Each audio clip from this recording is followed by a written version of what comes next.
सुनील शर्मा साहब आज उमर साहब पे अगर पर्सनल अटैक कर रहे हैं तो मैं एलओपी साहब को कहूंगा, सुनील शर्मा साहब आप बता दीजिए कि आप कहां, जब बजट सेशन इतना इंपॉर्टेंट सेशन था उस समय आप कहां गायब थे? क्यों ना उस समय आप पे भी हमें मिसिंग रिपोर्ट दर्ज करनी चाहिए। अगर कहीं आपके में से एक पत्रकार बंधु का भी गिरा था, कहीं आपने उसमें भी आप लोगों ने बड़ा किया था, और ऐसे कल आप लोगों में से भी किसी के साथ भी हो सकता है, वो किसी लोग को किसी बंदे के साथ भी कर सकते हैं। लेकिन मैं एक बात पूछता हूँ, ये मकान जो सिदड़ा में गिराए गए, पहले तो इनको जितना भी कंटेम्प्ट किया जाए वो बीजेपी के लोगों को जवाब देना चाहिए कि अगर आज लोगों के मकान गिरे, मैंने कल कश्मीर में भी कहा और आपको भी कहूँगा, मकान किसी का भी गिरे,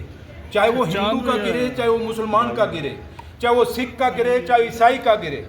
वो मकान किसी कौम का, किसी मजहब का नहीं गिरता, वो मकान इंसानियत का गिरता है। और अगर कोई मकान बने हैं,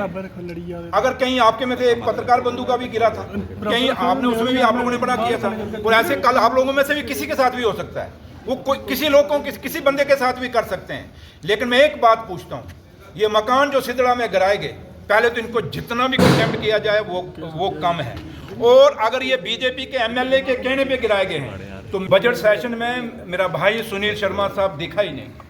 हम भी उसमें ढूंढ रहे थे। तो मेरे ख्याल आप पत्रकार लोगों को उस समय और जम्मू कश्मीर के लोगों के, क्योंकि एलओपी का बहुत बड़ा रोल होता है उस समय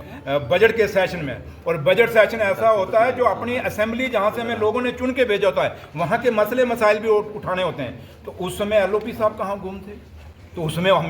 हम तो क्योंकि हम समझ सकते हैं कि उनको कोई काम हुआ होगा। और अगर सुनील शर्मा साहब आज उमर साहब पे अगर पर्सनल अटैक कर रहे हैं तो मैं एलओपी साहब को कहूंगा, सुनील शर्मा साहब आप बता दीजिए कि आप कहां, जब बजट सेशन इतना इंपॉर्टेंट सेशन था उस समय आप कहां गायब थे? क्यों ना उस समय आप पे भी हमें मिसिंग रिपोर्ट दर्ज करनी चाहिए थी, आप पे भी एक रिपोर्ट दर्ज करनी चाहिए थी, एफआईआर दर्ज करनी चाहिए थी कि आप कैसे जम्मू कश्मीर को छोड़ के चले गए। नागसैनी, वो गरीब लोग, वो पिछड़े लोग, वो पहाड़ी लोगों को आप